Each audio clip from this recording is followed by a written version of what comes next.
Good afternoon, everyone. Welcome to the WPS Government Health Administrators presentation on telehealth services after the end of the public health emergency. My name is Ellen Barra, and I'm a member of our Provider Outreach and Education team. On the call today, we have Karen Curtis and Mary Muko, who is also going to be assisting us in watching the chat. In addition to that, they will be putting some links in the chat for you also.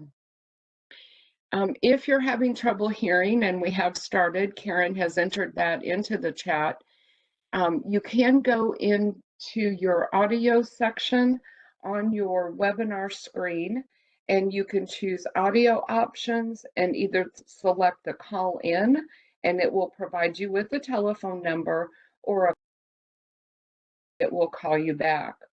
If you're having difficulties, you can email us at wpsgha.education@wpsic.com. So what we're going to talk about today is telehealth and the end of the public health emergency, the flexibilities that will be continuing, some of those flexibilities that will be ending. And then, of course, we'll be taking your questions. What you have up on your slide right now is our disclaimer slide. And what this slide says is that the information we're providing you here this afternoon is as accurate as we can make it this afternoon. Medicare rules do change often.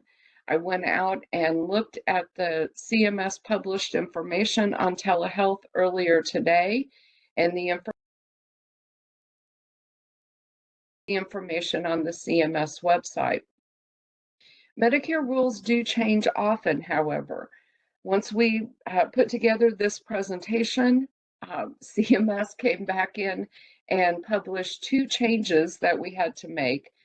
So I'm going to show you some websites here in a minute where you can kind of keep track of what CMS is publishing concerning the end of the public health emergency. The Medicare rules and regulations are the final determinant of coverage, along with any documentation to support your service. We will provide responses to questions. Again, you want to put those in the chat, and at the end of the presentation, we will respond to those based on what you're asking. Of course, the Medicare rules will determine that final coverage. CMS prohibits recording of this presentation for profit-making purposes. So if you are recording this presentation, we do ask that you stop. So here's some information that you need to know. Questions and comments, you do want to use the chat feature, and you want to use the drop-down All Panelists. This allows that question to come back to us on our reporting. If you try and do a private message or anything else, that does not come back on our reporting. We will answer questions as time permits. Again, we have an hour and a half scheduled for this. We will create a follow-up document for any unanswered questions. That will be sent through an email to all attendees for both the morning session and then our afternoon session. You do have 10 days to complete this course, and the date is listed there for you. This includes the survey. We encourage you to take the survey to let us know how you thought the presentation went today. Provide your feedback. In addition to that, there is a question on the survey concerning additional education you would like to see in the future. And then you also have 10 days to submit follow-up questions. And again, that's to our education email box, which is wps.gha.education@wpsic.com. Please be sure and put the date and the title of this presentation into the subject line. That way the people who monitor our email box can then send it to the right staff. So let's kind of get into our presentation today. As I'm sure most of you are aware, the public health emergency ended on May 11th of 2023. What we're going to talk about here today are some of the items that are going to continue. And what we mean by that is some of the flexibilities that CMS allowed during the public health emergency are going to continue past that 5/11/2023 date. Now, most of the documentation that CMS has published is indicating 12/31 of 2023 and make the statement that going past that, information is going to be provided within the proposed rule for 2024, which will come out in July, and then in the final rule for 2024, which will come out in November of 2023. We are also aware that the Consolidated Appropriations Act of 2023 made some changes and seems to indicate that the flexibilities will continue through 12/31 of 24. However, what CMS is publishing is the 2023 date. So we are going to go with that more conservative date for this presentation. So CMS added multiple flexibilities during that public health emergency. And you can see the goals were to reduce the provider burden. Providers were working their tails off in order to take care of patients both with COVID and for patients who had other health issues. We wanted to make sure, CMS wanted to make sure that patients had access to medical care and were able to reduce exposure to COVID-19. That's where a lot of the flexibilities for telehealth came in. So again, the public health emergency ended 5/11 of 23. Some of the flexibilities ended 5/11 of 23, and we'll talk about a couple of those that did end 5/11 of 23 specific to telehealth, and then some of those are going to continue. One of the changes that will happen, and beginning 5/11 of 23, is that adding additional services to the telehealth list will proceed through the notice and rulemaking process. And so what we mean by that is that it will be within that proposed rule. And then, of course, CMS's decisions will be within the final rule. So what that tells you at this point is that if there are services that you want to see continue as telehealth that were not part of telehealth prior to the public health emergency, now is the time to get your information together to show that the services are still meeting the definition of the procedure code and that they are medically valid for the Medicare patients. Most of the time, when services are suggested to be added to that telehealth list, what CMS has responded, if they are not agreeing with adding it to the telehealth list, is that documentation that has been submitted does not support, again, the description of the procedure code, that it meets it through telehealth, and that it is medically valid for that patient in doing that through telehealth. One of the flexibilities that ended on May 11th of 2023 is that hospital outpatients are no longer able to submit the G0463 or the Q3014 procedure code if the patient was not present. During the public health emergency, that was a flexibility that was offered, that was under the hospital without walls flexibility. That the flexibility ended 5/11 of 23. So unless that patient actually is located within your hospital outpatient department, you would not be able to bill those two procedure codes. The telehealth service list contains all of the services that are applicable and appropriate for telehealth through at least 12/31 of 2023. CMS will make proposals in the proposed rule for 2024. Now, CMS used to have procedure codes listed as categories, and they had three different categories. Category 1 were services that were similar to other services already on the list. So they made a determination that this procedure code and situation was similar enough to another one, and therefore they were able to add it to the telehealth list. Category 2 were services where documentation supported the use of that service by telehealth.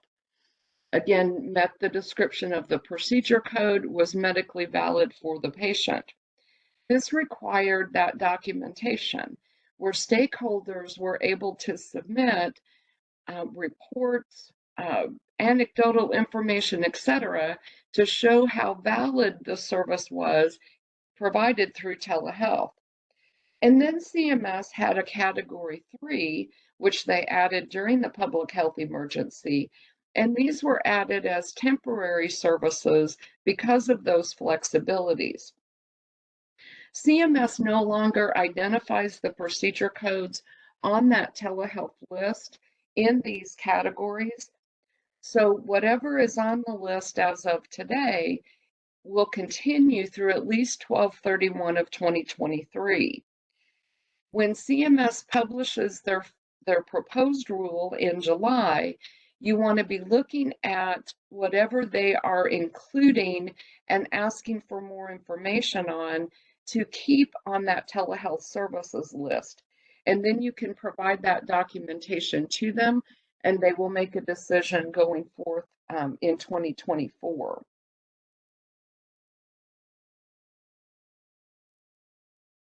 There are extended flexibilities. One of the pre-submitted questions that we received concerning the telehealth list is asking whether or not the initial office or other outpatient procedure codes, the 99202 to 99205, are still valid after 5/11 of 2023. And the answer to that is yes, they are still on the telehealth list. So all of those services that are on there, you can still continue to provide as telehealth services. So another flexibility that has been extended is that providers can do telehealth services from their home. After 12/31 of 23, providers will need to enroll their home address as a practice location. And we'll show you here in just a second when we get into some websites where you can find information on our website as to how you go about updating that. CMS is aware of the issue of publication of the provider's home address. Practice locations are listed where patients and other providers can see that information as part of the enrollment process. I don't know what decision CMS is going to make on whether or not they will publish the home addresses, but after 12/31 of 23, if you are practicing out of your home, you will need to enroll that home address as a practice location.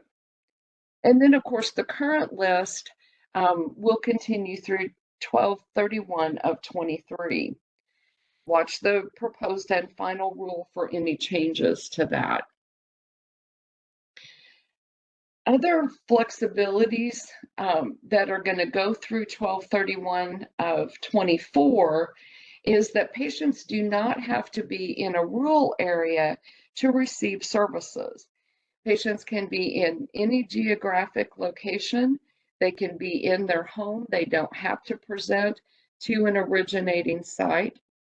Um, they don't have to be within a health professional shortage area. CMS understands that transportation issues are not restricted just to rural areas. Patients can have transportation issues um, providers may be in bigger cities, and patients are coming from smaller cities to try and get to them. And so the basic information is that there are no geographical restrictions at this time. Again, the patient does not have to go to an originating site. They can be in their home. And CMS is loosely defining home. Now, when we think of a home, we think of an apartment or a house, obviously. Um, but the location for a patient's home can also include the Starbucks or the McDonald's that has Wi-Fi. The patient can be sitting in their driveway if they don't, want people in the house to be part of that service. Um, so, again, home is just kind of loosely defined there. Audio-only services, the procedure codes as listed here on your screen, will continue through at least the end of 2023. Just want to remind you, providers that are doing the telehealth service or doing this audio-only service must have audio-video capabilities. So you're going to have that equipment in order to do an audio-video service. The patient either does not have, cannot use, or chooses not to use the video, then these are the procedure codes that you would submit, the 441 through 443. Again, the patient can be in their home.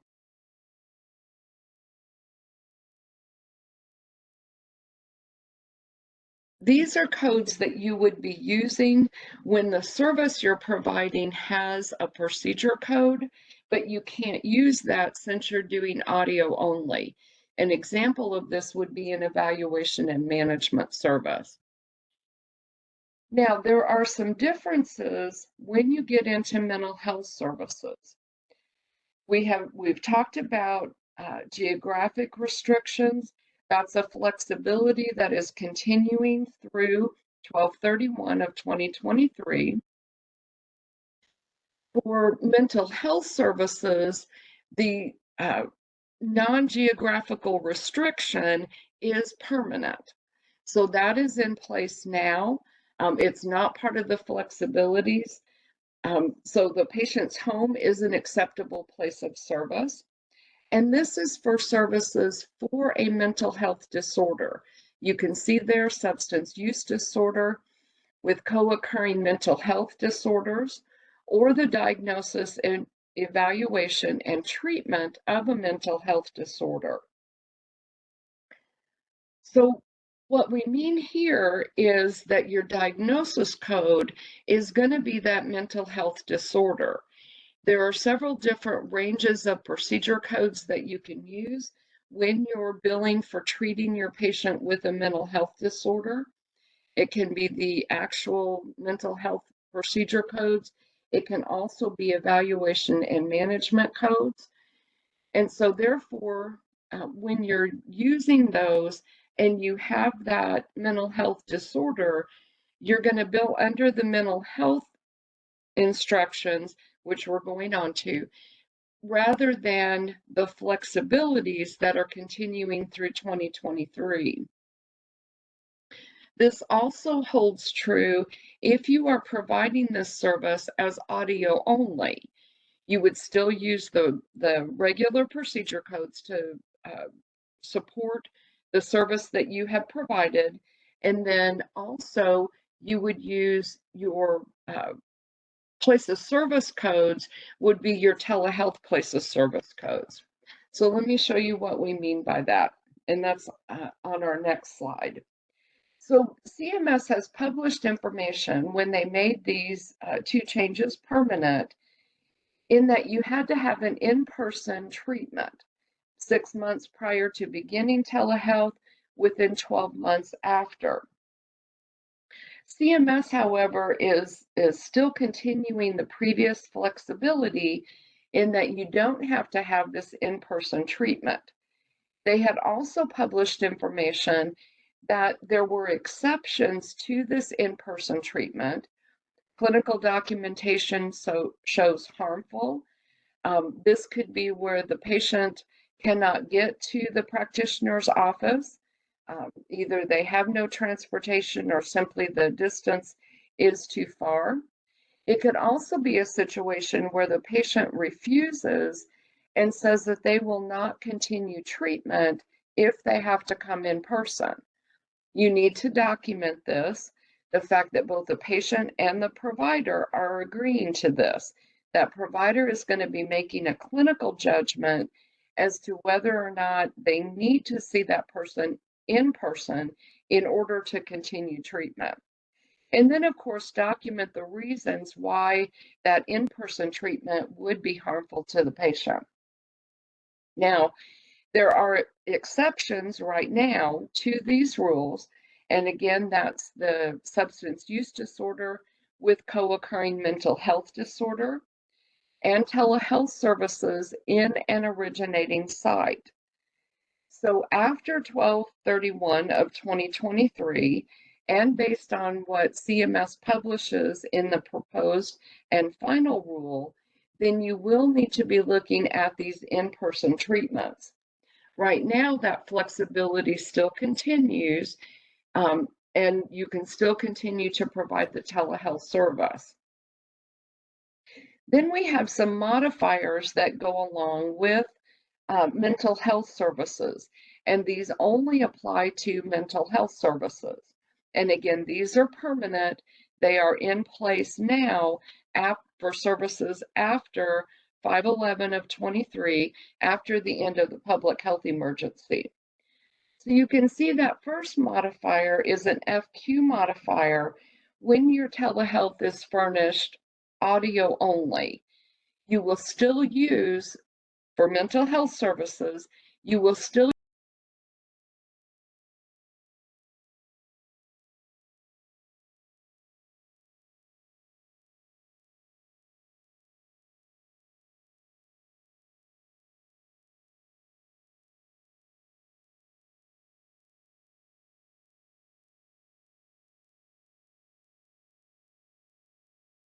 modifier is that if your supervising practitioner is present through audio video communication, then you'll identify that.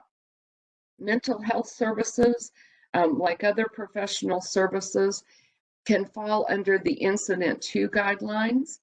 And if they fall under the Incident 2 guidelines, then that supervising physician has to be present through real-time audio-video communication.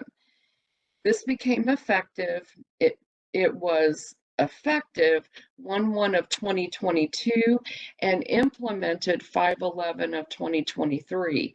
So you'll identify that by using the FR modifier.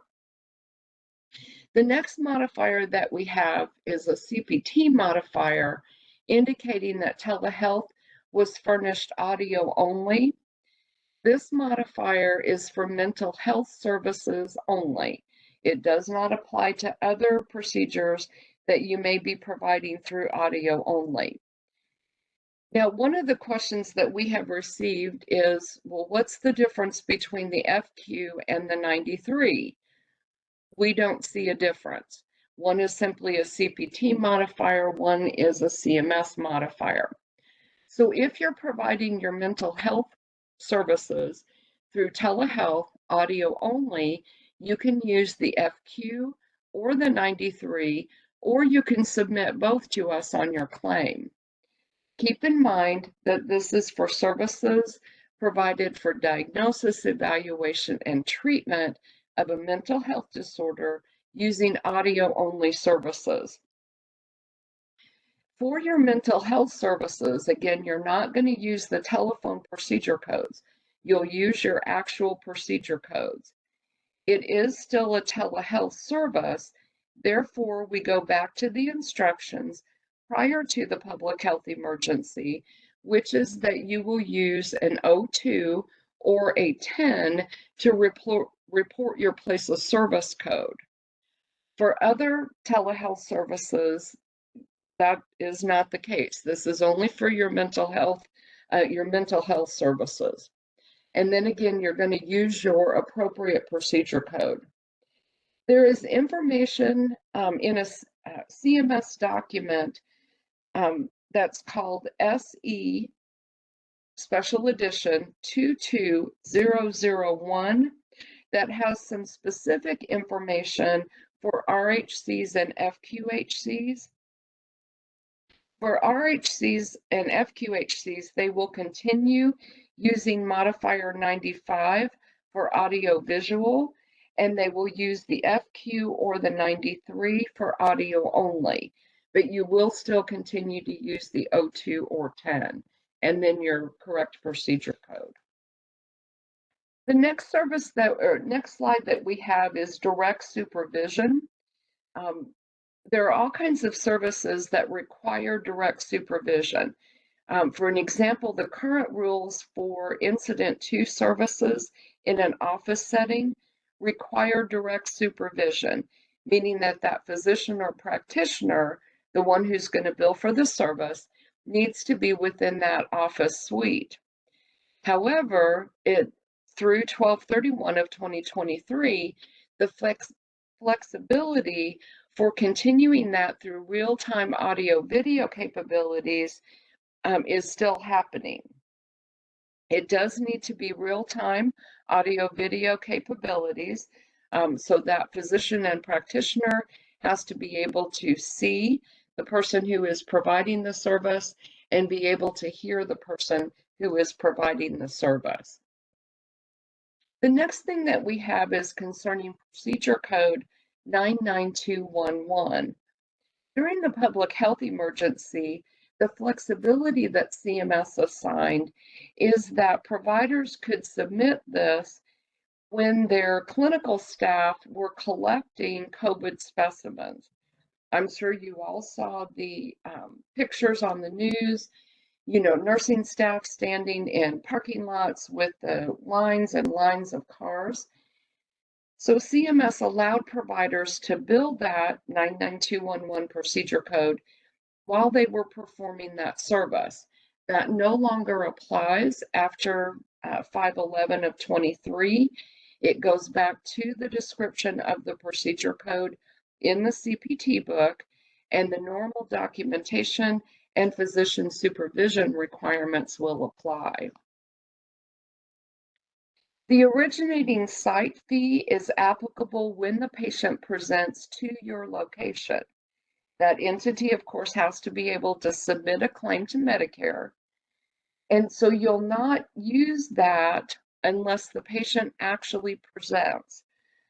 Again, as I mentioned earlier, the Hospitals Without Walls flexibility allowed outpatient hospital departments to submit even though the patient was not there. However, that did end 5/11 of 2023. If your patient is presenting to an established location that can bill Medicare, they can use that Q3014 procedure code, just like they've been able to all along, even prior to the public health emergency. Substitute billing arrangements, also called locum tenens or fee for time. The requirement for that is a 60 days, meaning that that practitioner cannot have someone replace them for more than 60 days, and that does return to 60 days on 5/11. Now, what we mean by that, and that's the second set of bullet points, is that starts on 5/11. If you have a patient or another practitioner who is providing this fee for time service, then the latest date that they can still continue to be that substitute physician is July 9th of 2023. At that point, either the billing practitioner needs to return to work or they need to engage with a different substitute practitioner. And then the bottom bullet, I can't talk this afternoon, sorry. The bottom bullet point just provides for the exception for providers who are called to active duty. That remains in effect. They don't have that 60-day restriction. Resident services, the virtual supervision has been extended through at least 12/31 of 23.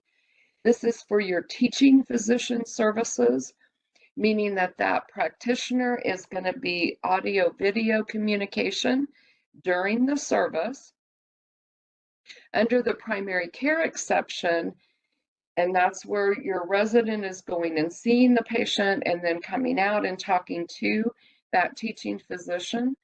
Under the primary care exception, that also is extended through at least 12/31 of 23. What is ending is that level 4 and 5 is no longer available under the primary care exception. It can be available under the teaching physician rules as long as that teaching physician is present while that level 4 or 5 E&M service is happening. And then supervision is through real-time audio video communication, meaning that the resident and that teaching physician have to be able to not only hear each other, but also see each other. There were frequency limitations prior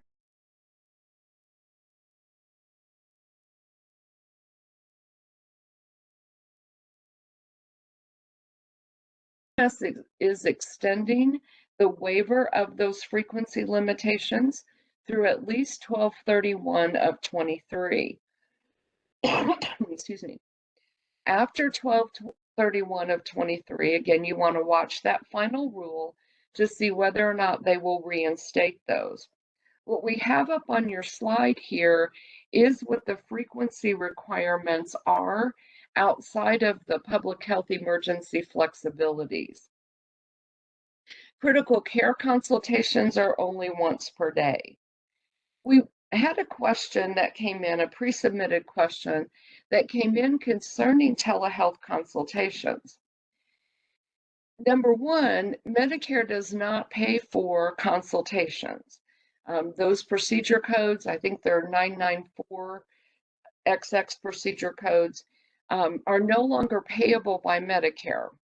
Consultations, however, done through telehealth are payable by Medicare, and there are specific G codes that can be used for that. A couple of reminders that I would have for you. Number one, you want to make sure that it's an actual consultation that you're submitting to Medicare. A consultation is where another practitioner has asked for your advice, your opinion. You're completing a consultation report and providing that back to that asking physician. If that's not happening, then are you really doing a consultation, or are you taking over an aspect of that patient's care? If you're taking over an aspect of that patient's care, then you'll simply bill the procedure codes that reflect the service that you're providing. In the pre-submitted question that we received, they talked about the fact that the OBGYN was doing a daily fetal monitoring. Well, there are specific procedure codes for that. And so the person who asked the question would really need to look at the documentation to determine, are they doing a consult? Are they taking over an aspect of the patient's care? Or are they only doing the fetal monitoring, in which case an E&M service would not be appropriate? There's information within the CMS Internet Only Manual, publication 100-04, which is the Medicare Claims Processing Manual, in Chapter 12, and that it is section 190.3.2 and 190.3.3 that has the information on the requirements for a telehealth consultation, and then the procedure codes that you can use for both an initial and a subsequent consultation. End-stage renal disease, that also was a flexibility during the public health emergency. The required services for patients on home dialysis could be done by telehealth. That has ended as of 5/11 of 2023. And so now those services do need to be provided face to face. So let's talk about what this means. Let's think that your patient started on home dialysis in April. So April was prior to the end of the public health emergency. Therefore, that April visit can be done through telehealth. If the May visit happened before 5/11, that could be done by telehealth. The June visit, however, has to be face to face because you have the initial 3 months requirement is face to face, and then at least every 3 consecutive months after that. So wherever your patient falls within this guideline as of 5/11, that's when you need to start those face to face services. Medicare has national coverage determinations that are applicable across the country and applicable to all states and all contractors. Contractors also have local coverage determinations that apply just to their states and their jurisdictions. If a local coverage determination or an NCD requires an in-person encounter to satisfy the requirements of that policy, that will require a face-to-face after 5/11 of 2023. You'll just want to be looking very closely at your NCDs and LCDs to determine that. Rural health clinics and federally qualified health centers can continue to provide telehealth services, and CMS has published this, that they can continue through 12/31 of 2024. Again, there's no geographic restriction. You would not use the G2025. You would use the regular procedure codes for your mental health services. And then payment for the virtual communication service, and that code is listed for you there, will no longer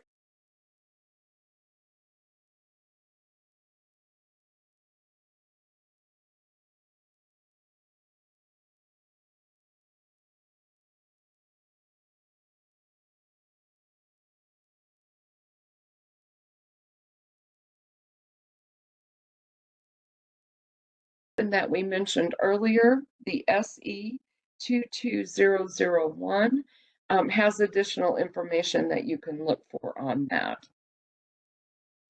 The next one that we have talks about physical therapy services. Now, we had a comment from a provider on from the morning session that we did, and she said that this slide confused her. So I want to make sure that I'm not confusing you here. Physical therapists were not appropriate telehealth providers outside of the public health emergency. So prior to March of 2020, physical therapists, occupational therapists, speech language pathology could not provide their therapy services through telehealth. Now, that was a flexibility that started in March of 2020 or shortly thereafter, where those services could be provided through telehealth. And that flexibility will continue through 12/31 of 2023. I put this on the slide this way kind of on purpose. And the reason I did that is that now is the time when physical therapists, occupational therapists, speech language pathologists need to be gathering the information to support that they can do these services through telehealth. So they can, it supports the definition of the procedure code and it is medically valid for the patient. In the proposed rule, that's where they're going to ask for the information. And so you want to have it gathered up together in order to provide that. You can also be sending that to CMS now. But documentation to support the procedure code is still valid. even when provided through telehealth, and that it is medically valid for the patient. And then again, the current flexibilities allowing PT, OT, and SLP to be provided through telehealth will continue at least through 12/31 of 23. CMS, in their 2023 physician fee schedule final rule, published that the flexibilities would end 151 days after the end of the public health emergency.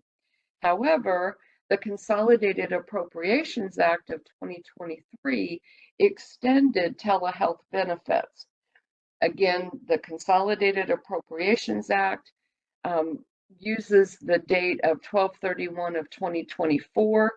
CMS is currently using the date 12/31 of 2023. So these are some of the modifiers that we have been using and been seeing during the public health emergency. The use of modifier CR ended 5/11 of 2023 unless the situation was part of another declared emergency, such as a hurricane, devastating tornadoes, wildfires, something along those lines. So for services 5/12/23 and after, you won't use that modifier CR. Modifier 95, however, will continue, through at least 12, and that should be 31 of 23.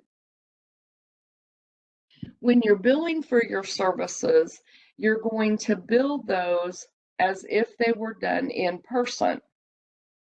Now, remember, normal services have kind of one set of rules, and then your mental health services and the exceptions to telehealth that are in place there are permanent, and they have those different rules that we talked about on that previous slide. So modifier 95 is still valid through 12/31 of 2023. Use your place of service code as if it were an in-person service. Use your appropriate procedure code. If it was an audio-only service, then you'll use those audio-only procedure codes.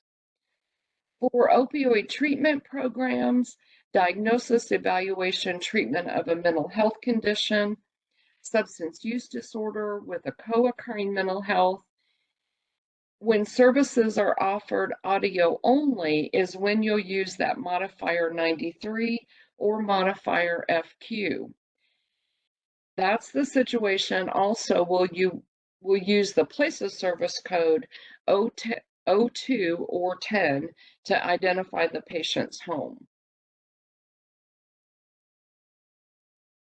The next thing that we had a pre-submitted question on was the flexibilities having to do with ordering controlled medications, controlled substances, opioids, etc., by using telehealth. And that is continuing through November 11th, actually, of 2023. I'm going to stop sharing this particular screen here real quick, and I'm going to take you out to some of the resources that we have available for you. So the first place I'm taking you is to just the CMS homepage. So this is cms.gov. We want to go down to the coronavirus disease section.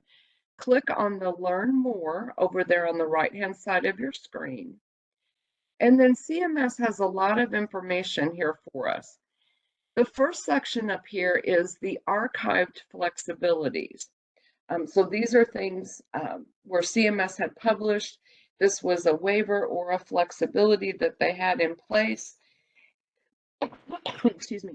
So you can access those and see what the rules were during the public health emergency. The next section that we have down here is an updated frequently asked question document. Now, you'll notice on here that it has an updated date of 5/12, and then it tells you that the PDF was updated 5/19. So we're going to go ahead and pull that open. And as you scroll down through here, let me find the individual question that we're talking about.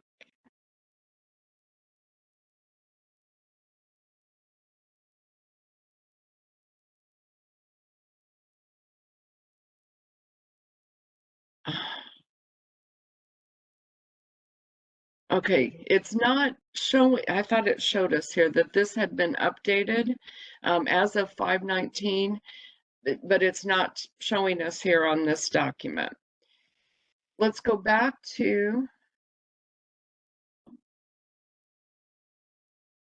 the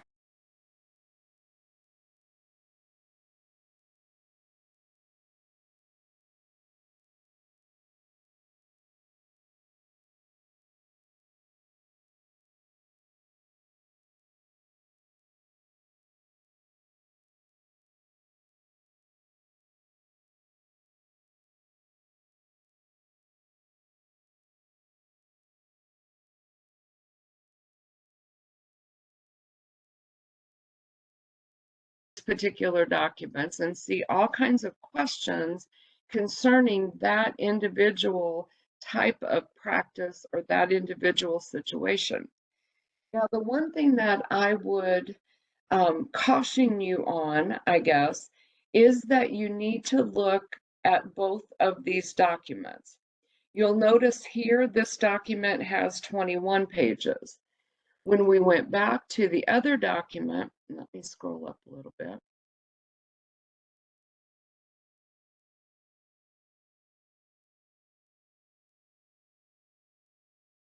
Back. When we went into this document, you'll notice it only has 19 pages. The information that we provided to you on the teaching and primary care exception supervision is in this document. It has not yet been updated in the other.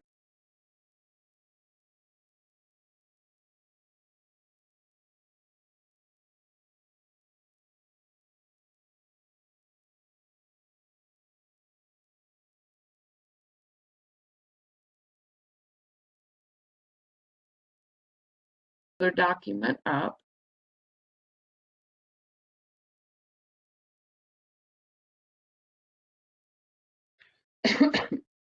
So you can see on here that it is indicating when it was updated, and we always want to pay attention to that update date.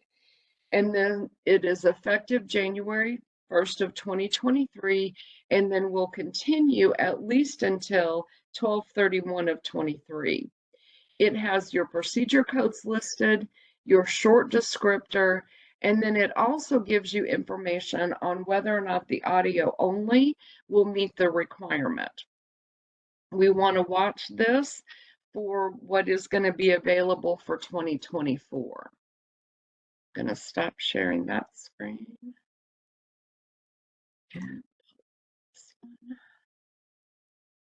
The other thing that I want to show to you is this Federal Register on the temporary rule for flexibilities, telehealth flexibilities for prescription of controlled medications. Karen will be able to place the link to, so you can get to this document in the chat function also. I want to bring your attention, however, to these dates, because the dates for this temporary rule really work a little different. So basically what this temporary rule is telling you is that through May 11th of 2023, if you were providing telehealth services and prescribing these controlled medications, you can continue to do so through November 11th of 2024. In addition to that, in this says that new patients that you have through November 1st of 2023, where you are doing telehealth services and prescribing that medications, those controlled medications, That also will continue through November 11th of 2024. Patients that you start to see after November 11th of 2023, you would have to have an in-person visit. And this particular temporary rule goes into all of that different information. So stop sharing that one, and then we'll go back to our PowerPoint. So we combined the question and answers from both the AM and the PM session. The QR code you have up on your screen is for this encore presentation. Please take a few minutes to take the survey. We want to hear from you.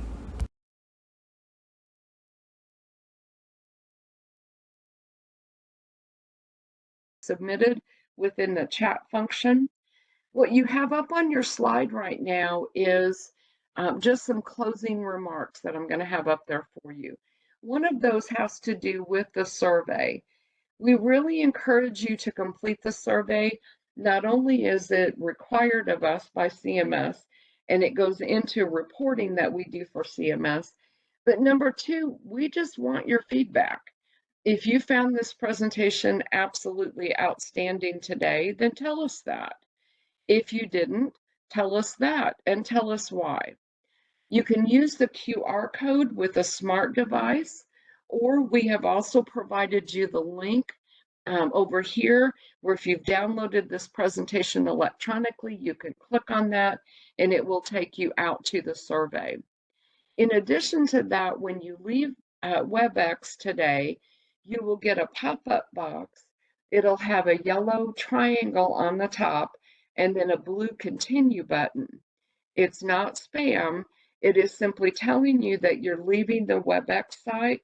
And when you hit that continue button, it then is taking you into the same survey. And then if there are questions that we can't answer in the presentation today, there is the email address for you. We will be compiling these questions and answers that we're unable to answer through the presentation, and we will be sending those in an email to all attendees. Following the presentation, you will receive an email from WebEx that will provide you with the fact that you have attended. It will give you another survey link if you haven't already taken one. And then there will be information there, a certificate of achievement indicating that you attended, and then you can use that email with your accrediting bodies in order to collect CEUs. So Karen, I'll go ahead and turn it over to you to see if we have any questions. Yes, we do have a few questions for you. The first one comes from Laura, and it says, can residents in any training site provide both telehealth services and audio-only services if teaching physician presence requirements are met through the end of 12/31/23? That is correct. Those flexibilities will continue. So for a teaching situation, then the teaching physician has to be present through audio video communication. For a primary care setting and in the room for the teaching physician. In a primary care exception situation, that teaching physician has to be available, again, audio video, so the resident and that teaching physician can interact. Mary, I see that you have your hand up. Yes, thanks, Ellen. We've had a few questions that pertain to some comments made about incident to services for behavioral health services. And I want to make it clear that based on 42 CFR, the Code of Federal Regulations, section 410.26, if the services that are being rendered incident to our behavioral health services, CMS has indeed changed the required level of supervision from direct supervision to general supervision. I shared some information from that subpart of the Federal Register with Karen, and she has already placed it out in the chat. So I just wanted to make mention of that in case you missed it. I know that the chat is, scrolling, and sometimes it's easy to miss something. So I just wanted to make certain everyone was aware of that. Thank you so much, Ellen. Hey, thank you, Mary. And of course, the incident 2 requirements for mental health are a little bit, well, I call them wacky, but they're just a little bit different from incident 2 guidelines for some other services. So Mary, thank you for that. Karen, next question. Okay, our next question is also from Laura. It says, in the expansion of primary care exception codes made during the PHE that includes CPTs 99421 through 99423 and 99452 and HCPCS codes G2010 and G2012 applicable for all residency training sites or only those outside of an MSA? No, and I do not know specifically what those procedure codes that you have listed are. However, the geographic restrictions are no longer in place through at least the end of 12/31 of 23. In addition to that, back on slide 20, we provided information that the change for the primary care exception is that level 4 and 5 are no longer available unless the teaching physician is physically present during those key and critical portions. Level 4 and 5 E&M services were some of the flexibilities added to the primary care exception during the PHE that ended 5/11 of 2023. In addition to that, the virtual procedure codes and the virtual check-in codes, those are not telehealth services. That I think you said 2012, that's not a telehealth, that's a virtual service. And so those services will continue. They were payable before the public health emergency, during the public health emergency. They're payable after the public health emergency, as long as you're meeting all the requirements for that. We are in the process right now of redoing a YouTube video that we had on these services because a couple of the procedure codes have changed. You want to watch our e-news for when we put that back out there. Next question. Okay, I'm going to combine a couple questions here.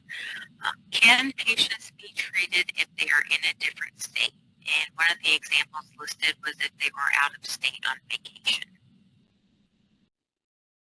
Yes, patients can be treated if they are out of state.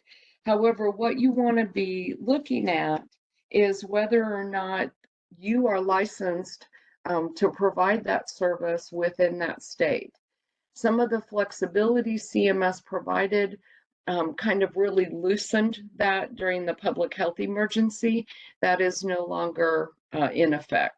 So if you're licensed in Illinois, but you're doing services for a patient in Texas, you need to check with the Texas licensing section or agency for the state to determine whether or not you need to be licensed there. Next question. Our next question says, Medicare was paying the same amount for phone calls and OV. Will this continue?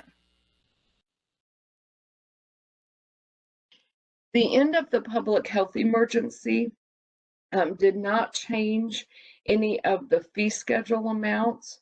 So in the example that you have given, whether it's a telephone procedure code or whether it's an office or other outpatient procedure code, whatever the fee schedule amounts were for those prior to 511 will still continue after 511. Now, for your mental health services, because you're going to be billing those differently by using that O2 or that 10 places service code, excuse me, you will be paid a facility rate rather than the non-facility rate. Next question. Okay, our next question is from Tracy. For the audio-only services, does the provider need to document the patient does not have audio or cannot use video in the report beginning on 5/11/23 or 1/1/24? Okay, that's a very good question. Let me get back to my slide that has that on there. Hang on.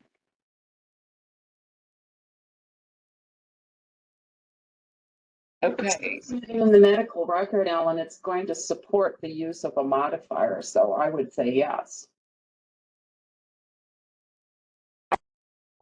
Mary, are you talking mental health services or other services? Oh, sorry, mental health, of course. Yeah, mental health is a different kind of animal, and that has those requirements that I showed you on the previous slide with those modifiers to identify the fact that it's audio only. If it's an audio only service that is outside of mental health, yes, you need to be telling us that the patient either refuses, they don't have available, they cannot use for whatever reason the video capabilities, and that does need to be documented within your medical records. Next question. Okay, this question is related to the FAQs. Question 21 about hospital billing for PT, OT, SLP, DSMT, or MNT to patients in their home. The last sentence says, through the end of calendar year 23, these providers should continue to bill for these services when furnished remotely the same way they billed during the PHE. Does this apply only to DMST services, or can the hospital-employed therapist continue to bill remotely when the patient is at home? Other places say hospitals without walls flexibility ended. Yeah, and that's one of those situations that's a little different. I'm gonna stop sharing. And Karen, can you tell if it was in the FAQ document or was it in the hospital document? Can you tell from the question? It was in the FAQ waivers flexibilities Okay, so document. we'll go down to 19 and let me see what it says here.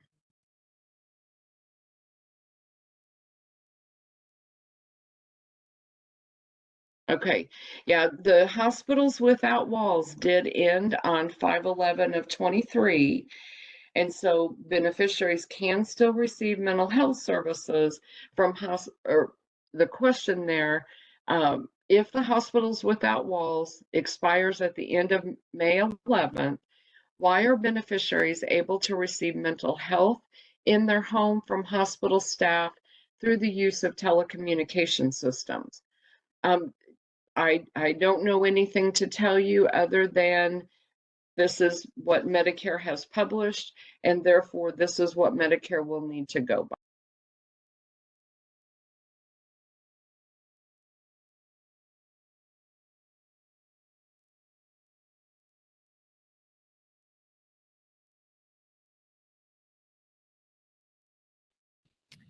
To clarify, may a psychiatrist bill 99212 through 99215 as audio only with the FQ or 93 modifier with POS of 02 or 10? I thought these E&M codes could not be billed as audio only. If you are providing services for a mental health disorder, which means your diagnosis code is going to indicate that mental health disorder, and evaluation and management is an appropriate procedure code for that. So you would go based on those mental health instructions that we provided, as opposed to if it's not a mental health and you're doing audio only, then you would bill the telephone procedure codes, the 99441 through 99443. Next question. If a provider is credentialed as a primary care but is providing SUD services, are the mental health modifiers appropriate? Yes, and not only appropriate, but they would be required. So if you are providing services for a substance use disorder with a co-occurring mental health disorder, or for the evaluation, diagnosis, and treatment of a mental health disorder, you want to follow the guidelines for mental health as opposed to following the guidelines for everything else. Next question. Okay, Veronica asks, please clarify present through real-time two-way audio only. Okay, well, there's a couple of ways that that applies. That's in your supervision for your incident to services that require direct supervision. As Mary stated, mental health is under general as opposed to direct. It also applies under your teaching physician and under your primary care exception. So what we mean by real-time audio video is that if I'm under a teaching physician guideline, okay, the resident is in the room with the patient, the equipment where the physician can both see and hear has to be within that same room. So it's just like the doctor, the teaching physician was standing right there, which are the normal rules. Under the primary care exception, the resident is seeing the patient within their room, and then they are coming out of that patient room and talking to that primary exception teaching physician. So it's the same thing. If it has to be just as if that doctor was standing there, so that resident and that doctor are both talking to each other and looking at each other while they are providing that service.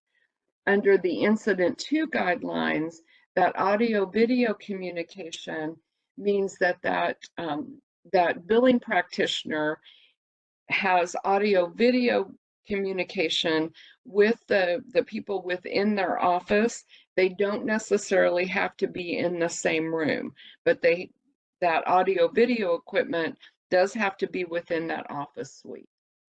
Next question. Okay, this is from Kim, and this was when you were talking about telehealth consultations. She asked, concerning the frequency, is it true for mental health services for a client in a nursing home only once every 14 days? The frequency requirements were part of the flexibilities that were offered during the public health emergency. The 14 days for a skilled nursing facility or the 3 days for an inpatient, those flexibilities or those requirements are waived through the end of 12/31 of 23. What you want to look at, though, is if you're seeing that patient more often, are you really doing a consult? And I want to stress that to you because there are requirements in doing a consult in that you're not taking over that aspect of care for that patient. There is a request from the originating provider to you. You would provide that consult. You have to do a report back to that practitioner. If you then determine that you're going to take over care, you are no longer doing a consult. You are doing a regular E&M service, mental health service, whatever the case might be. Next question. This is from Heidi.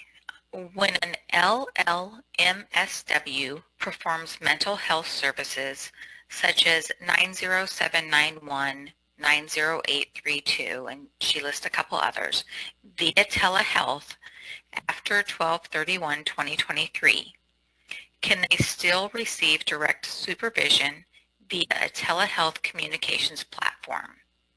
This question is coming from employees in the organization who feel like these services would still qualify for virtual supervision. And they would. We have the slide where you have that FR modifier for the mental health services where that supervision is being provided through telecommunications system as opposed to being provided right there within the office. And then Mary had also mentioned that that supervision is going to be general supervision for mental health. Now, I can't address the specific procedure codes that the person listed. I don't have the description of those in front of me. Mary, do you have anything you want to add to that? I would just check the list of those services that are eligible for telehealth services. And I'm not really sure how the provider that you're talking about is credentialed. Can't see the question right now because I've scrolled away from it. But we enroll clinical social workers, and clinical social workers, I do not believe are allowed to bill a 90791. Those other codes, I believe, are fine. But I would check with Medicare. You can call customer service and ask if a specialty, clinical social worker specialty, is able to bill that CPT code. I don't think they are, because that's a diagnostic evaluation. And I don't think a clinical social worker is, based on state scope of practice, able to bill that service. I could be wrong. Maybe within your state, it's different, but for the most part, I don't think they can bill the 90791 diagnostic evaluation. I hope that helped. Thank you, Mary. Mary is getting ready to do, along with another one of our coworkers, is getting ready to do a whole series on mental health services.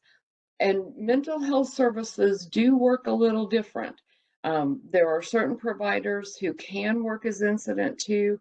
There are other providers who could do mental health for private pay patients, but they can't do it for Medicare patients. Excuse me. So I encourage you to watch for the publication of those events. They're going to be later on this summer and early fall, and then you can find more information about that. Karen, next question.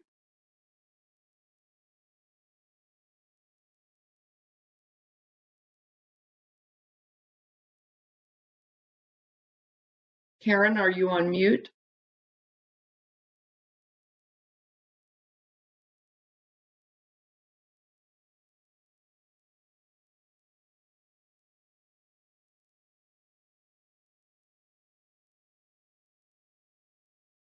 Okay, I can't. Show that she is on mute, Ellen.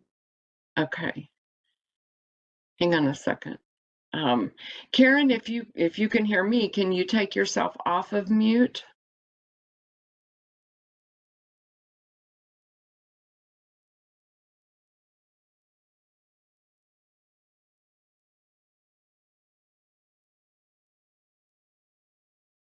Okay, I've sent her a request to do that. She may be having some technical difficulties. Mary, do you see anything in the chat from her that indicates she's having a technical problem? I do not, but while we're waiting for her to get back, Ellen, I know you mentioned the mental health series that Bailey and I are planning at this time. We haven't yet announced it. We're working on that. It would begin in August, but I see a couple of comments in the chat regarding that education. And if any of you mental health billers or providers have any suggestions of what we need to include in that education, we would really love to hear from you. And you can send that information to us by sending an email to wps.gha.education@wpsic.com. Okay, Karen says she's back, but she can't hear anything. I'm going to scroll up, Ellen, and I will read some questions to you. I wasn't Thank you, following Mary. along specifically in the order that Karen was, so hopefully I won't repeat anything. Here's a question. Mental health telehealth no longer needs the 95 modifier after 12/31 of 2023. Ellen, can you address the use of modifier 95 or the non-use of modifier 95 for mental health telehealth, please? Okay, for mental health telehealth, you won't use the modifier 95, not for services after 5/11 of 2023. The mental health telehealth services and the new requirements for that, remember they were effective January 1st of 2022, but they were implemented after the end of the public health emergency. I'm going to stop sharing this screen and go back into our PowerPoint.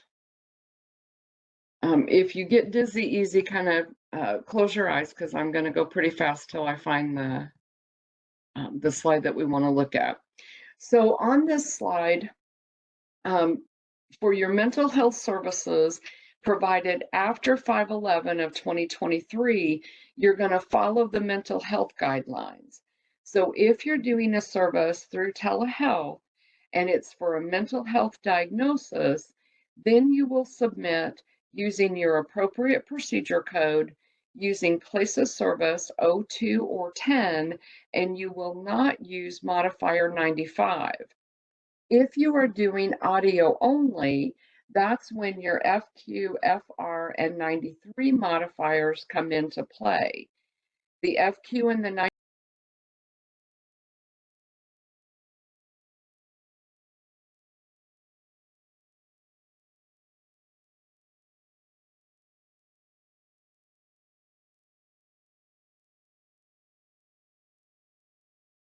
audio video communication, that supervising practitioner, when they submit for that, they're going to include that modifier FR.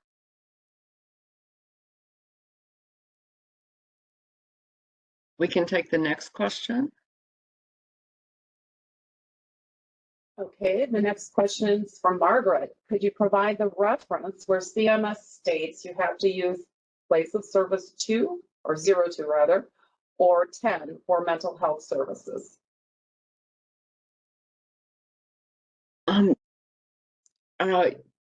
Can I reference that? Yes, I can, I think. Let me stop sharing. Back to share. Because I think it is in either the frequently asked question document. I'm going to do a search here under mental health. And we'll see if we can see if we can find this. It's Hospital Without Walls. It's remote hospitalization. I'm kind of talking to myself as we're looking through this. System question.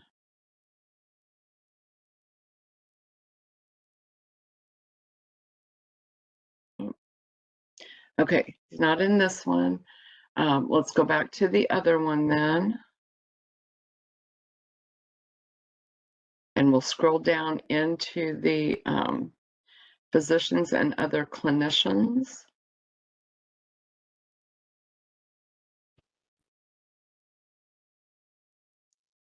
Okay.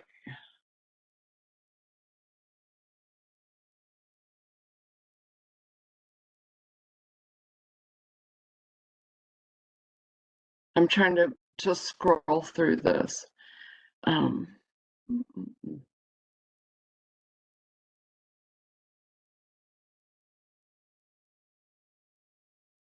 Okay, send that in to us as a follow-up question if you would. There is a place that this has been published. I will have to find it though. And I can't put my hands on it right at this moment. Next question. I'm sorry, Ellen, there's a Medicare Learning Network Matters article. The title of it is New/Modifications to the Place of Service POS Codes for Telehealth. And it addresses Place of Service 2 and Place of Service 10. This was, there was a revision done to it. The MLN Matters number is MM12427. That may be helpful. Okay, thank you, Mary. And if that document doesn't answer your question, the person who asked it, then submit that as a follow-up question. Next question. Okay, this is a long one. This one's from Catherine. When billing G0511 or an RHC on a 71X type of bill, are we supposed to be billing with a modifier?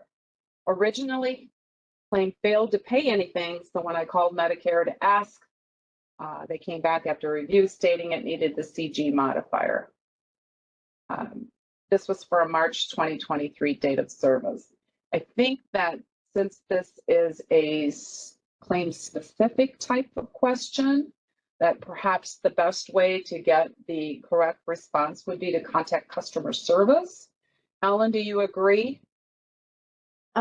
This particular procedure code and the use of the modifier are not specific to telehealth. So yes, I agree this needs to go into the customer service area. Thank you for the question though. Thank you. All right. I'm going to scroll down the list to see if I can find any that we have not talked about. Oh, this next question also pertains to mental health.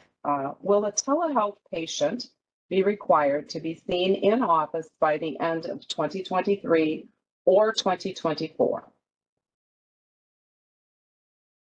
Okay, there is no requirement for that. Remember, the mental health guidelines were made permanent back in 2022, even though they weren't implemented until after the end of the PHE on 5/11 of 2023. So based on the information we know, there is no requirement for an in-person service prior to doing the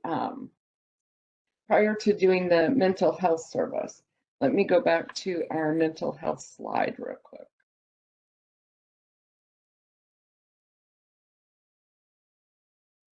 Okay, the information is on slide 14, and there is information in there about the requirement for an in-person visit. However, that flexibility is still in place. You don't have to have that in-person visit right now.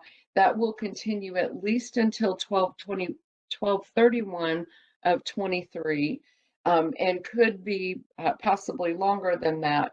In addition to that, there are some exceptions to that. If it will cause the patient harm, if the patient kind of refuses to do that, it says that they're not going to continue treatment, and then you will document the patient and provider agreement, the fact that the provider agrees through their clinical judgment that an in-person does not need to be made, and then document the reasons why that would be harmful to the patient. But again, watch that proposed rule and the final rule for those in-person requirements. Next question. There's a couple of questions, Ellen, regarding the FR modifier, which is supervising practitioner was present through real-time two-way audio-video communication. Now that the CMS does not require the direct supervision and requires general supervision, the question is then, or they're just looking for some verification that they would not need the FR if it's general supervision.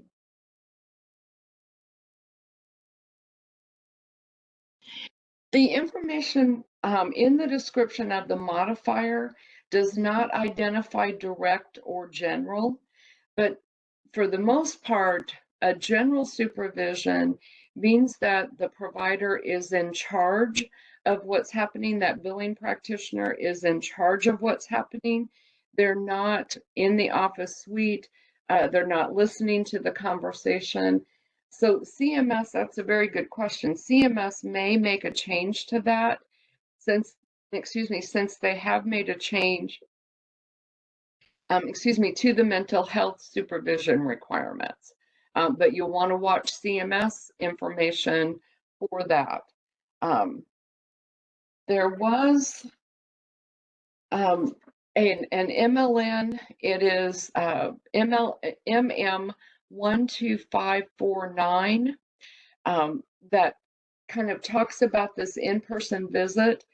Now, the MM 12549, unless they have changed that, and I haven't looked at that today, still shows that that in-person requirement will be effective after the end of the at the end of the public health emergency, with the flexibilities that go to at least 12/31 of 2023. Next question. Ellen. We don't have any additional questions that I can see, Ellen, but we do have just a couple of minutes left. But one thing that I would like you to show, if you could, please, could you just go to telehealth.hhs.gov, please? If you're able to do that quickly. I know we only have a couple minutes left. Telehealth.hhs.gov. I just want to point out that this is a fantastic website with a lot of great information for providers. There's also some patient-focused education, and here you can see best practice guides. There's some great information out there about health equity in telehealth. That is one of CMS's focuses right now. There's telehealth policy, and then there's licensure information. And I heard a couple of you talking earlier about licenses and how it affects, cross-state services. So some really great information, and I wanted to make certain you had a peek at this. Thanks, Ellen. That's all I have. We combined the question and answers from both the AM and the PM session. The QR code you have up on your screen is for this encore presentation. Please take a few minutes to take the survey. We want to hear from you.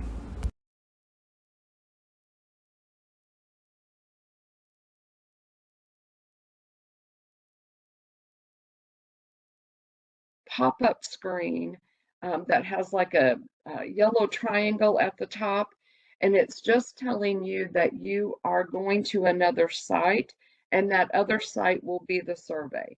It's not spam or anything else. So Karen will go ahead and open it up for questions. Okay.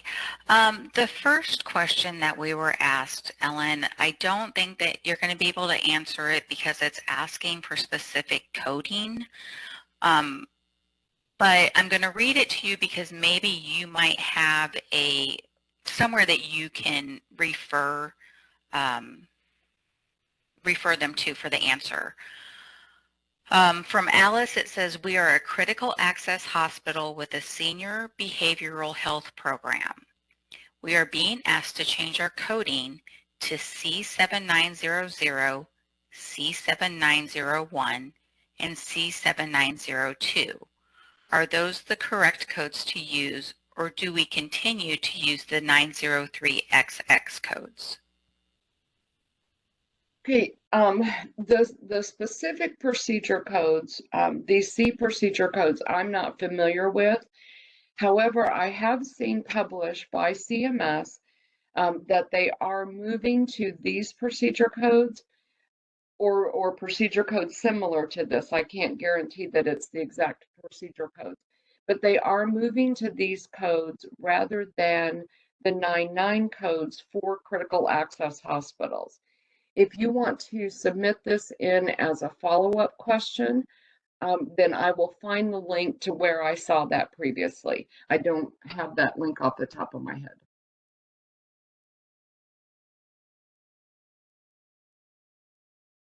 Okay, thank you, Ellen. The next question we have is from Jameson, and it is, why do providers need to disclose their home address to CMS as a practice location? What purpose does it serve? Well, number one, it's a requirement. CMS, anytime a provider is enrolling with Medicare, they have to identify where they are going to be providing services. And so if you're providing services within your home, that is a practice location and will have to be disclosed after, as of the rules right now, after 12/31 of 2023. The other thing that this goes to is pricing. Depending on where you are providing those services, that determines the pricing and the allowed amount that Medicare is going to make for those services. For an example, New York City is going to be a higher price than someplace in rural Texas, but that's just part of the pricing. So Medicare says it is required. CMS is allowing the flexibility through 12/31 of 23, and you'll want to watch CMS information in the proposed and final rule for any changes to that. Next question. Next question is from Carla, and she says, can you share the publication of how CMS defines the originating site of home?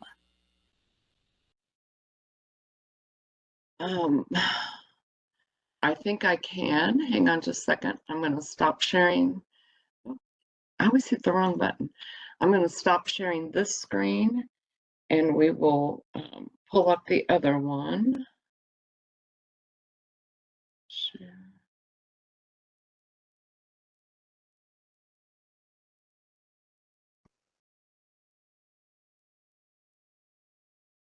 Okay, give me just a second here. Because they have a question on this, and where I'm looking at is in the physician rule.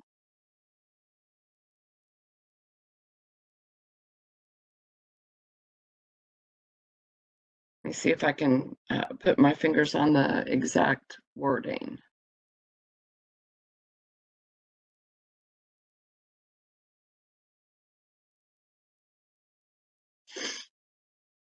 That's home dialysis. That's nursing home. Home health.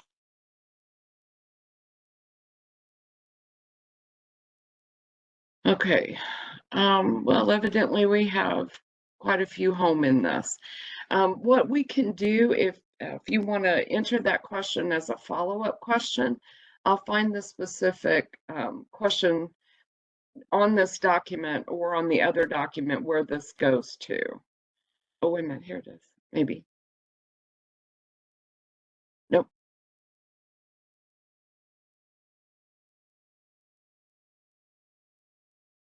Okay, I can't put my hands on it right quick, and I don't want to hold you guys up. So Karen will go ahead and take the next question. Okay, next question is from Jen, and it says, do patients have to be in a rural area after 12/24?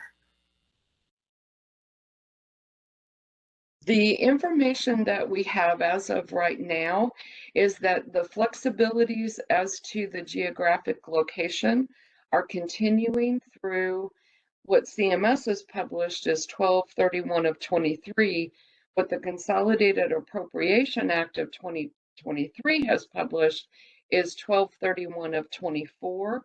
So you will want to watch the CMS proposed and final rules for both 23 and 24 to determine whether or not that will continue after 12/31 of 24. So it's appropriate now.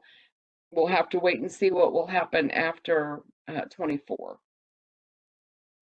Alan, I just want Alan, if I may, this is Mary. I want to add that for behavioral health services or mental health services, the that restriction is permanent. So there is no geographical restriction for mental health services, and that is a permanent change.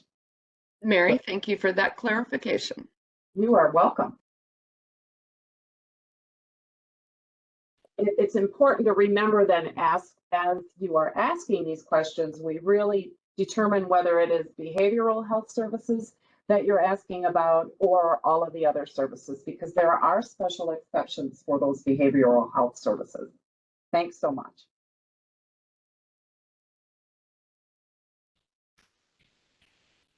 Okay, our next question is from Sarah, and she says, can you further define geographical restrictions for mental health services?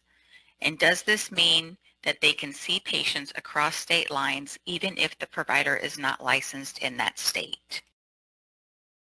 No, the provider will need to be licensed in the location where they are providing services.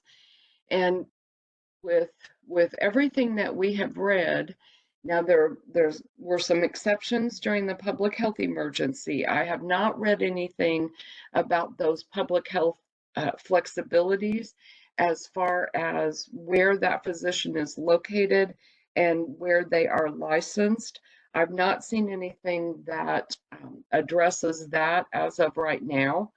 So you want to be talking with your state and your local licensing agencies to determine where you need to be licensed, if you need to be licensed in this other state. And then, Ellen, yes. this is Leanne. If I may add to that, I can confirm that the flexibility for the provider's licensure, meaning that they did not need to be licensed in the state in which they practiced, has expired. The providers do now need to be licensed in the state in which they practice. Okay, thank you, Leanne. I appreciate that. Like I said, I didn't recall seeing anything about that flexibility extending. But CMS is changing stuff all the time. So thank you for your input, Leanne. Appreciate that. And Ellen, there's a great resource out there that does speak to licensure. It's kind of hidden because we tend to go to CMS's website to find information. But this particular site is telehealth.hhs.gov, and they have a whole section on licensure, getting started with licensure, licensing, that's kind of hard to say, licensing across state lines, and then licensure compacts and licensure for behavioral health. So if you're looking for information, take a look at that. It's got a lot of great information out there. Okay, thank you, Mary. I appreciate that. Karen, I think we're ready for the next question. Okay, our next question is from Michelle, and she says, are portal messages still allowable through the end of 2023, particularly 99421, 99422, 99423, and do these codes include email communications between physician and patient if secured?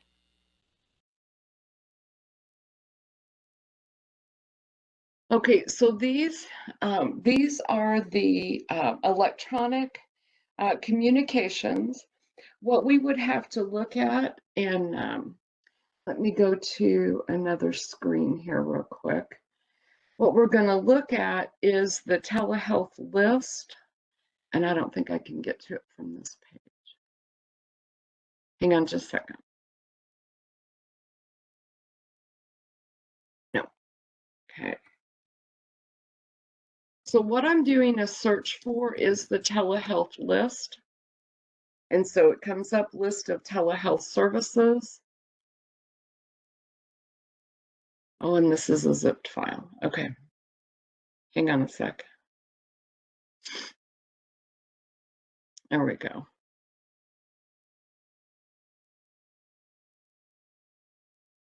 Okay, so Karen, are you seeing the telehealth list or are you still seeing the CMS website? I am still seeing the CMS website. Let me stop sharing. Share. Go. Okay, so what we have up right now is the telehealth or list of telehealth services. And you can see here, these are effective January 1 of 2023.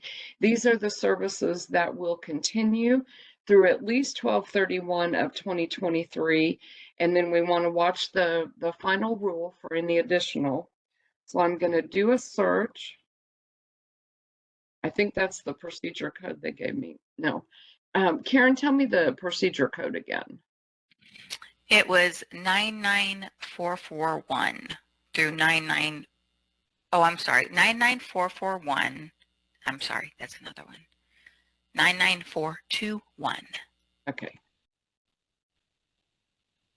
Okay, so this particular procedure code is not on the telehealth list.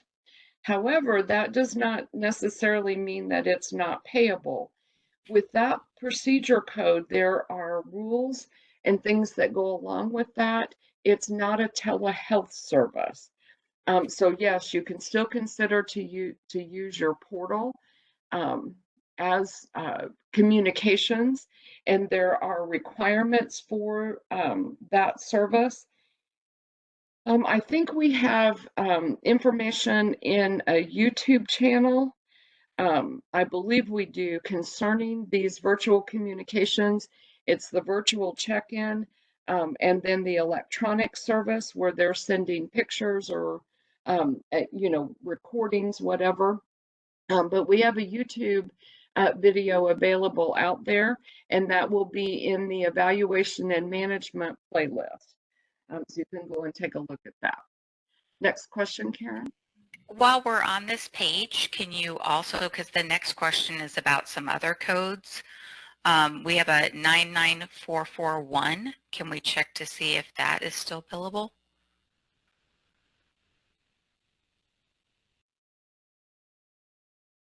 Okay, 99441 are the phone services.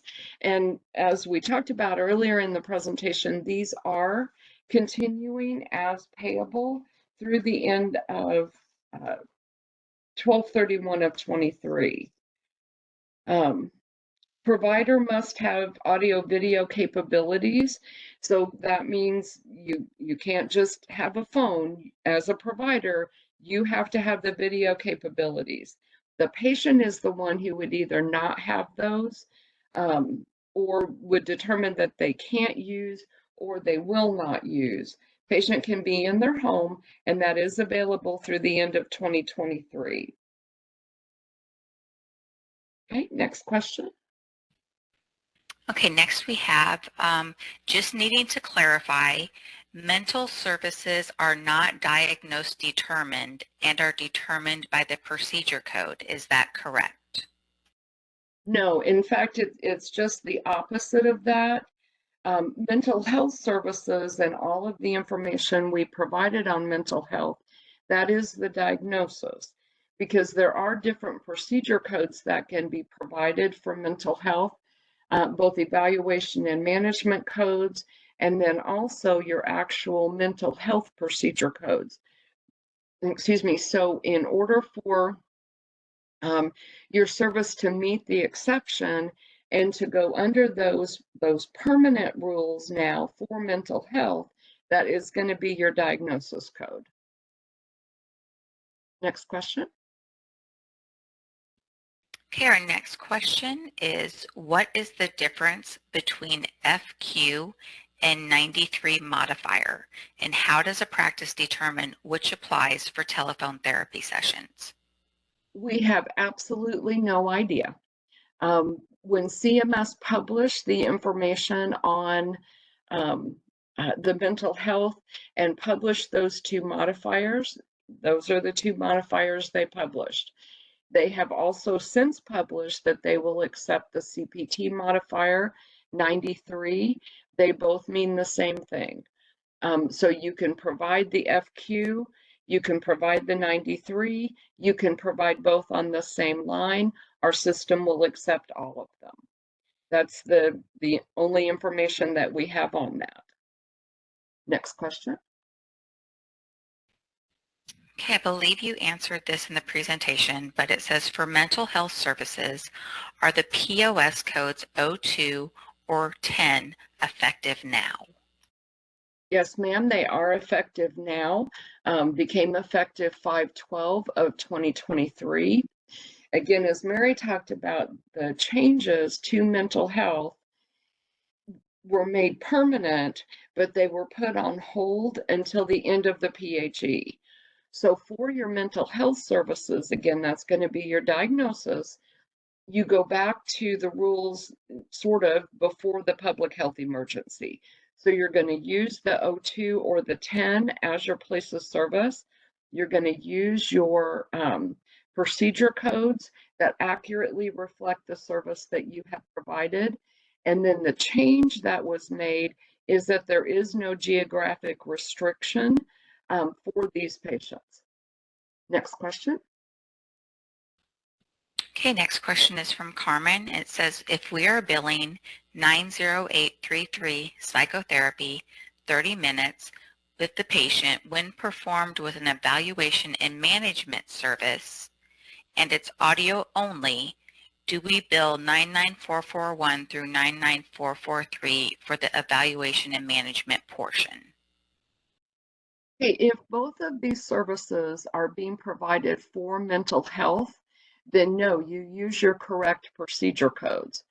Now, off the top of my head, I don't have any information about whether these two services are bundled, but if they're both for mental health, if Medicare will allow, both of the procedure codes, then you bill those codes and you bill with the 02 or the 10 place of service code. You would not use the 99441 to 443. Next question. Okay, Donna says, just to clarify, for mental health billing, POS 10 if patient is in their home, or use POS as if service were in person with modifier 95. No. For mental health services, you're not going to use modifier 95 anymore. Not after, for any services 5/12/23 and after. You're going to use your regular procedure codes. You're going to use place of service code 02 or 10, and that identifies the fact that this is a telehealth service for Medicare. And then if you're doing audio only, then you append either, or you can do both, the FQ and the 93 modifiers. For mental health services, you won't use the 95 anymore, and you will use the 02 or the 10 place of service code. Next question. Okay, this is from Tina, and she says, can you clarify again the outpatient ability to bill G0463 as of 5/11/2023? I am confused on what I think I heard versus what the slide says. Okay, after 5/11/2023, if the patient does not present to your location, you cannot bill that G0463 procedure code, nor can you bill the Q code for the originating site fee. Prior to, or 5/11/2023 and prior, the patient did not actually have to present to that outpatient department. There were flexibilities where they could be considered an outpatient, even though they physically were not there. As of 5/11, in order to bill that procedure code, the patient has to physically be in the outpatient department. Next question. Okay, this is from Tracy. It says, for FQHC behavioral health, when the provider charges the evaluation management code for non-therapy services, should the code be changed to G2025?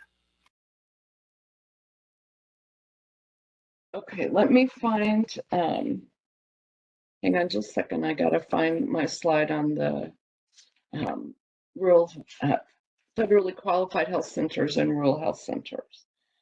The procedure code G2025 for mental health services no longer applies after 5/11 of 2023. Karen, can you read that question back to me again? I want to make sure I answered all parts. Sure. It says for FQHC behavioral health, when the provider charges an evaluation management code for non-therapy services, should the code be changed to G2025? Okay. No, it should not be changed to the G2025. You will simply bill whatever is the appropriate procedure code. Next question. Alan, I just want to mention too that CMS did publish, or they revised their Medicare Learning Network Matters article that speaks to new and expanded flexibilities for rural health clinics and federally qualified health centers. The MLN Matters number is SE20016, and I'll see if I can get the link to that into the chat feature. But for those of you with questions about RHCs or FQHCs, this is a great resource. Thanks, Ellen. Okay, thank you, Mary. Okay, our next question is from Fran, and it says, for regularly telehealth services which are not mental health, do we still use the place of service as where the face-to-face would have taken place? Yes, ma'am, that is correct. Through the end of at least 12/31 of 23, you will continue with those flexibilities. So if it's not mental health, then you'll bill as if the service was in person. You will bill your procedure code, and then you will include that modifier 95. The differences are for those mental health services. Next question.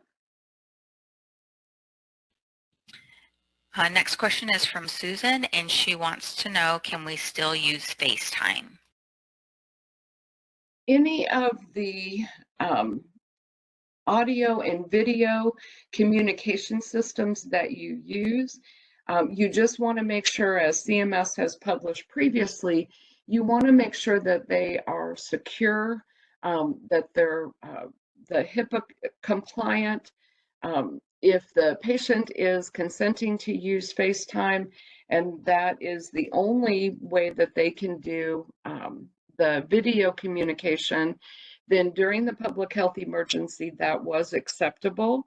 And then that flexibility will continue until CMS says something else. Next question. Okay, our next question is, can you please re-clarify how to bill audio-only visits that are not related to mental health? If you're doing an audio-only service, let me find my slide again. You're going to use the procedure codes 99441 to 99443, and those will be through at least, again, the end of 23, and then watch the proposed and final rule to see if those continue through the end of 24. So if you're having a telephone call with the patient and it's not mental health, your diagnosis is not mental health, then you have to use the telephone procedure codes, the 99441 to 443, rather than any additional procedure code. Next question.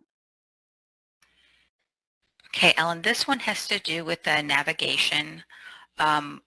When you were on the CMS website and you clicked over to the link at the Federal Register, Mindy was wondering what you clicked on in order to get to that Federal Register page. I don't know if you can go back and show that. That one, I can go back and show the page. Hang on a second.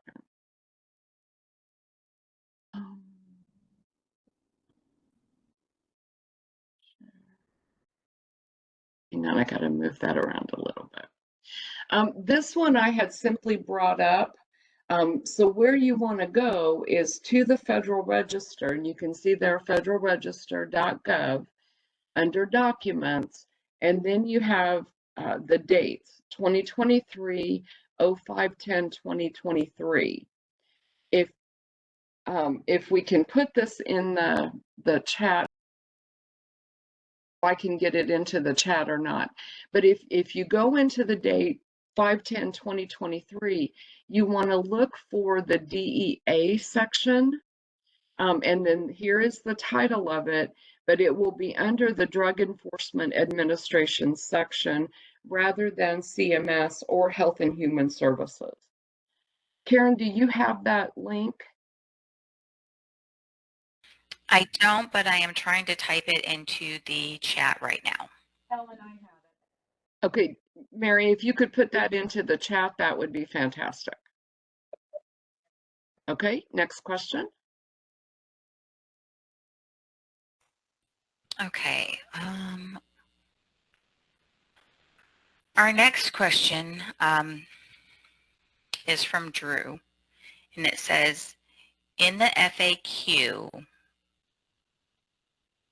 number 19 states that hospital-based MHBH therapist may only provide telehealth for as long as the HOPD extension was in place, which ended on 5/11/23. But number 21 says that PT, OT, SLP, DMST, and MNT continue to bill as they could during PHE. Does this mean that all therapists can continue to bill as they did during the PHE, including MHBH therapists listed in number 19? I'm going to pull up that document and we'll go down to question 19. And it really has to do with the difference in the services. Okay, 19. Okay, because this one is talking about hospitals without walls. And so the hospital was considering the patient as either an inpatient, there was a provision for that, or they're considering them a hospital outpatient, even though the patient is not there. So for question number 19, the answer is, the information that's here, which that's not going to be continued. And then when you go, was it question 21? Yes. Yes. For question 21, for these particular services, they can continue to bill for those. Why there is a difference, I cannot tell you that particular answer. Next question. Okay, next we have, for codes 99202 through 99205, you stated that they can still be used since they are listed on the telehealth services listing. But my question is for establishing new patients specifically. Are there any additional requirements? CMS has not published any. The 99202 to 99205 are the initial office or outpatient procedure codes. Since they are on the telehealth list, they can be provided by telehealth. The code itself identifies that this is an initial or a new patient. So yes, you can continue to provide telehealth to new patients through at least the end of 12 of 23. Next question. Okay, our next question is, how would we register a practitioner's home address as an additional location? That's really a question that's kind of outside this presentation today, and you won't need to do that until the end of 2023 at the very minimum. We do have information available on our website about how you go about changing a current enrollment. And one of those things that you can change is your practice location, or you can add practice locations. So you'll just follow those particular guidelines. Next question.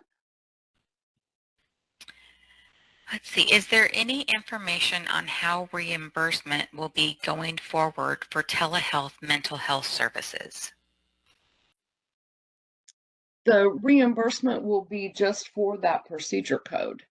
There won't be a difference in if those procedure codes for mental health, whether they're done telehealth or they're done in person. The billed amount or the allowed amount by Medicare will still be the same. Next question. Next question is from Paula. It says, how can we bill a telehealth visit by an orthopedics in the ER? 99252 through 99254 is not on the telehealth approved list. The insurance carrier allows consult codes. Okay, remember we talked about this previously. Medicare does not pay for consultations except through telehealth. There are G codes available for the consultations, inpatient or ER. There are 3 G codes for initial, and then 3 G codes for subsequent. Hang on a second, I thought I wrote that. No, give me just a second here. I wrote the IOM reference down somewhere. Let's see. Hang on one second. I'm going to pull up the IOM reference.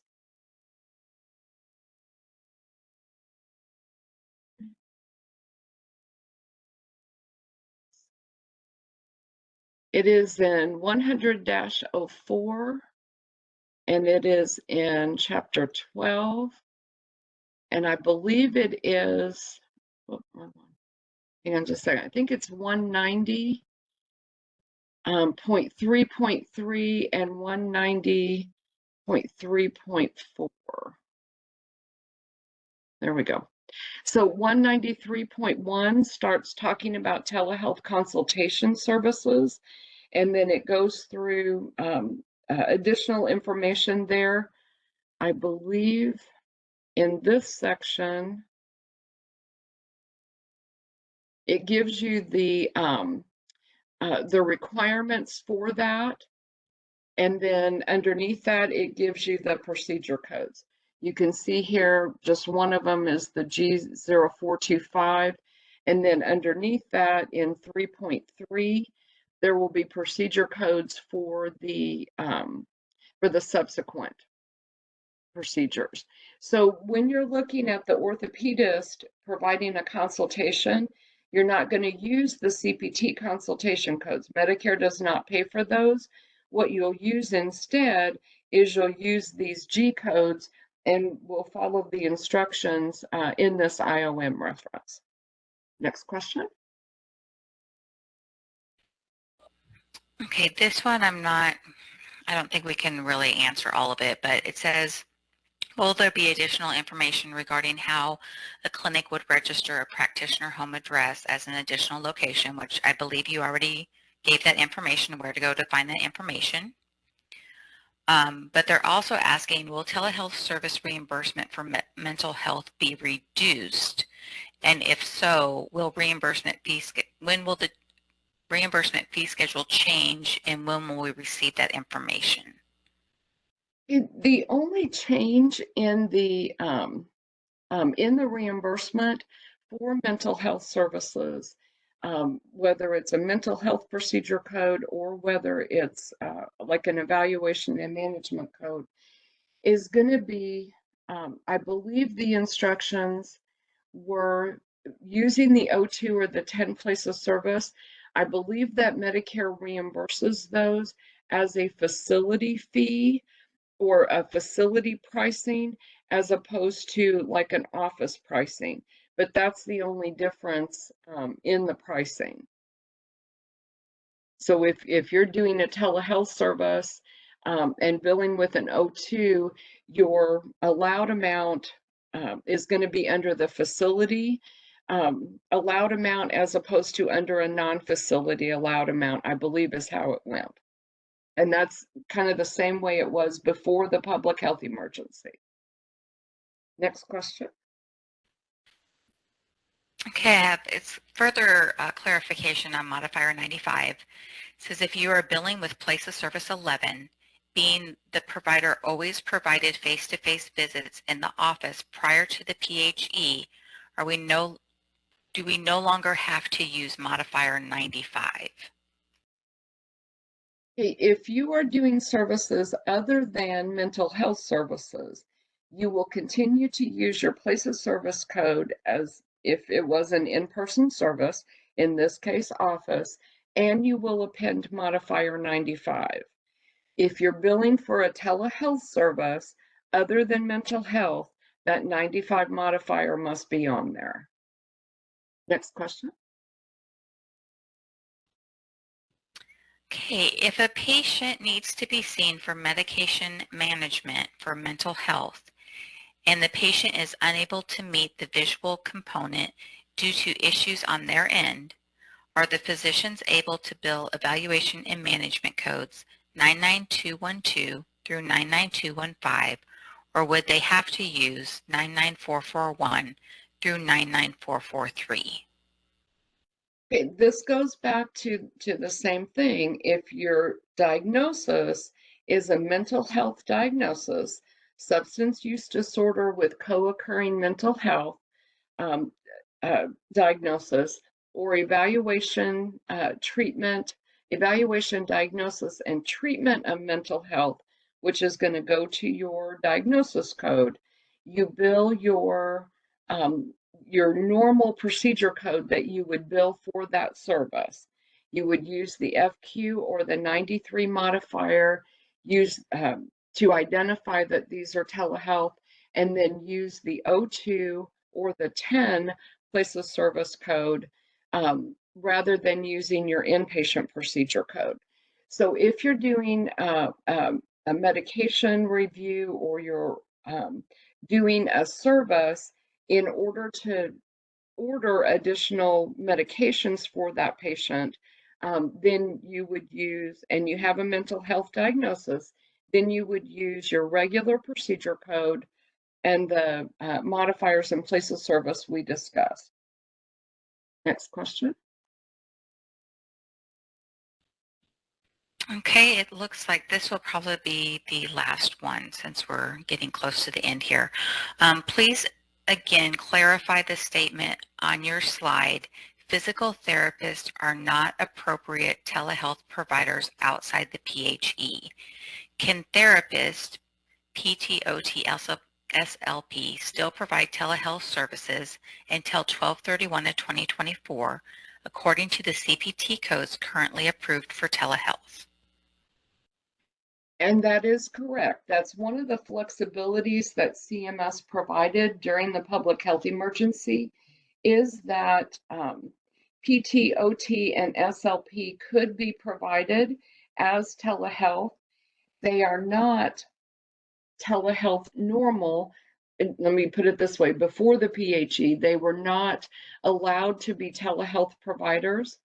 And so since CMS is continuing the flexibilities for this until at least 12/31 of 23, PT, OT, and SLP can still be provided as telehealth. And all of the same rules that were in place, the procedure codes, everything else that were in place prior to will continue. And then again, watch that proposed rule and final rule for any changes that CMS may be making to make certain things permanent, to end the flexibilities at a particular date. But you want to watch that proposed and final rule for 2024. Okay, I'm going to stop sharing the screen. Share this one. So we don't have time for any additional questions. I do encourage you to take the survey. And then again, you have 10 days in order to submit follow-up questions. What we're going to do, we're doing the same presentation this afternoon. And so the encore that we publish is going to be both the single presentation and then the questions from both of the sessions that we're doing. In addition to that, we receive a report back on our chat. And so we will be developing and responding to all of